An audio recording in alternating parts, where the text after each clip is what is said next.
নমস্কার, আমি বৈশাখী বলছি। কণ্ঠে বৈশাখীতে আপনাদের স্বাগত জানাই। আমি আজকে যে গল্পটা বলবো সেটা অনেক দিন আগেকার পুরনো ঘটনা। চাঁদু আর বুলটি থাকতো একটা গ্রামে। বুলটি আর চাঁদুর বাবা অনেক দিন আগেই মারা গেছিল। মা ওর বাড়ি কাজ করে বুলটিকে আর চাঁদুকে পড়াশোনা করায়। চাঁদু এখন একটু বড় হয়েছে। মাকে বলেছে, মা তুমি যেমন যা কাজ করছো করো, এদিকটা চলবে, আর আমি যেরকম কাজ করছি সেরকম টাকা পয়সা জমিয়ে নিয়ে বুলটির ভালো ঘরে বিয়ে দেবো। আমরা কষ্ট করব, বুলটি আমাদের ছোট বোন, তাকে কোনো কষ্টে আমরা পড়তে দেব না মা। চাঁদুর মায়ের এই কথা শুনে চোখে জল চলে আসলো এবং চাঁদুকে জড়িয়ে ধরে বলল, বাবা তুমি জীবনে অনেক বড় হবে, অনেক ভালো হবে, অনেক সৌভাগ্য হবে তোমার। তুমি বোনকে কিন্তু কোনোদিন অবজ্ঞা করো না। বোন বাবা মরা মেয়ে, তুমি কিন্তু বোনকে সবসময় আগলে রেখো বাবা। চাঁদু বলল, মা তোমাকে এ কথা বলতে হবে না গো, আমি আমার বোনকে খুব যত্ন করে আগলে রাখবো। চাঁদু দিন রাত কাজ করে আর বোনের ভালো পড়াশোনা, ভালো বিয়ে, সমস্ত যোগাযোগ আয়োজন করতে থাকে। বোনের গয়না গড়ানো, বোনের শাড়ি কেনার টাকা, বোনের বিয়ের বাড়িতে পাত্রকে পণ দেওয়ার টাকা সব চাঁদু একে একে জমাতে থাকে। দেখতে দেখতে চাঁদুর বোনের ভালো পাত্রের সন্ধানও পাওয়া গেল। প্যান্ডেলের খরচা, গয়নার খরচা, শাড়ি জামা কাপড়ের খরচা, লোকজন খাওয়ানোর খরচা, চাঁদু সমস্ত কিছু আস্তে আস্তে জোগাড় করতে লাগলো। চাঁদু মাঝে মাঝে সপ্তাহে বাড়ি আসতো, তারপরে 2 সপ্তাহে একদিন, তারপরে মাসে একদিন। যাতায়াতের যে ভাড়াটা লাগতো সে ভাড়াটাও সে বাঁচাতে চাইতো। 6 মাস কেটে গেল। বোনের বিয়ের সমস্ত আয়োজন আস্তে আস্তে করা হচ্ছে, কিন্তু বুলটির মা আর বুলটি চাঁদুকে কিন্তু দেখতে পাচ্ছে না।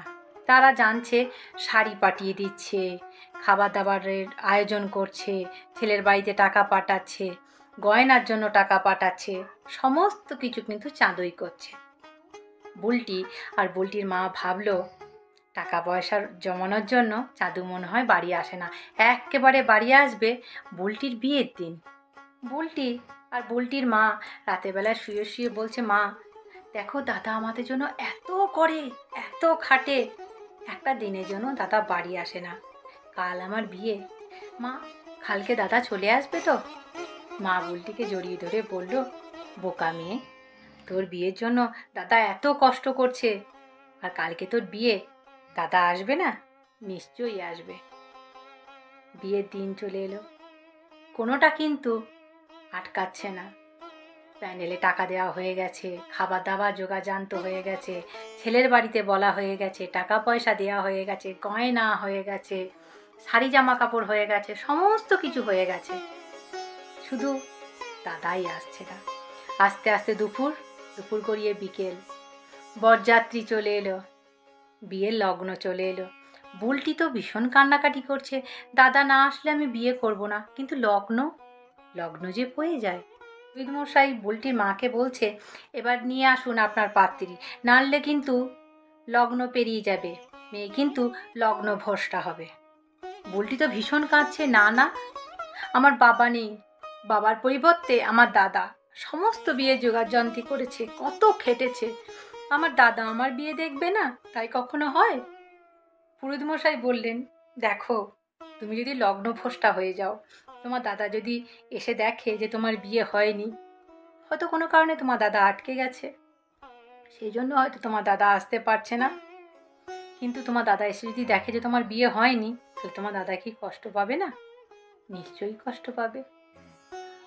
এই করতে করতে সবারই কথা শুনতে শুনতে বুলটির দাদা ছাড়া বিয়েও হয়ে গেল। রাত কেটে গেল, সকাল হয়ে গেল, বুলটি শ্বশুর বাড়ি চলে গেল। নিয়ম মানতেই তো হবে।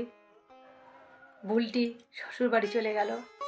দিন যায়, ক্ষণ যায়, মাস যায়, বছর যায়, বুলটি মা হবে। একদিন বুলটি স্বপ্নে দেখল তার দাদাকে। দাদা বলল, বুলটি, তোকে ছেড়ে আমি বেশি দিন থাকতে পারলাম না রে। এসেছি, তোরই কাছে এসেছি, তোরই সন্তান হয়ে আসবো আমি। তুই আমাকে ছেড়ে থাকতে পারিস না, আমিও তোকে ছাড়া থাকতে পারি না। এবার বুলটি যখন সন্তান হলো, তখন দেখা গেল বুলটি একটা ফুটফুটে পুত্র সন্তানের জন্ম দিয়েছে। এবং সে মাকে বলল, মা, আমি এ স্বপ্ন রাতে দেখেছি, আর দেখো, সকাল না হতেই আমার কোলে ঠিক আমার দাদার মতো একটা পুত্র সন্তান হলো।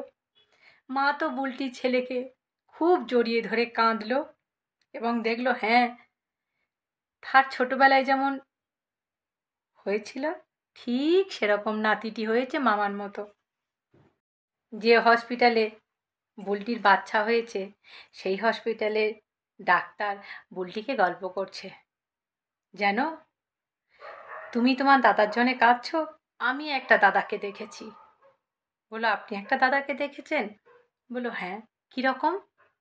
বলো, তার বোনের টাকা জোগাড় করার জন্য সে 2টো কিডনি দুইজনকে দান করে গেছে এবং বোনের বিয়ের সমস্ত টাকা, মায়ের যাতে কোনো অসুবিধা না হয় বুড়ো বয়সে, তার জন্য সে 2টো অসুস্থ মানুষকে তার 2টো কিডনিই দান করে গেছে।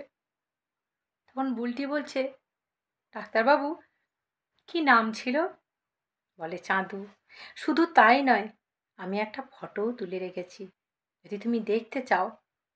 তখন নিয়ে এসে দেখাচ্ছে, ওটা আর কেউ নয়, বুলটির দাদা চাঁদু। আমার গল্প তোমাদের যদি ভালো লেগে থাকে, তাহলে আমার গল্পটি তোমাদের নিকট আত্মীয়র সঙ্গে শেয়ার করো। আর তাদের যদি ভালো লাগে, তারা নিশ্চয়ই আমার চ্যানেলকে সাবস্ক্রাইব করবে। তোমরা আমার বন্ধু, তোমরা আমার পরিবার। তোমরা যদি আমায় সাহায্য না করো, আমি বেশি দূর আগাতে পারবো না। আমি তোমাদের সাহায্য চাই, এরকম ভালো ভালো গল্প আমি তোমাদের শোনাতে চাই। ভালো থেকো, সুস্থ থেকো, নমস্কার।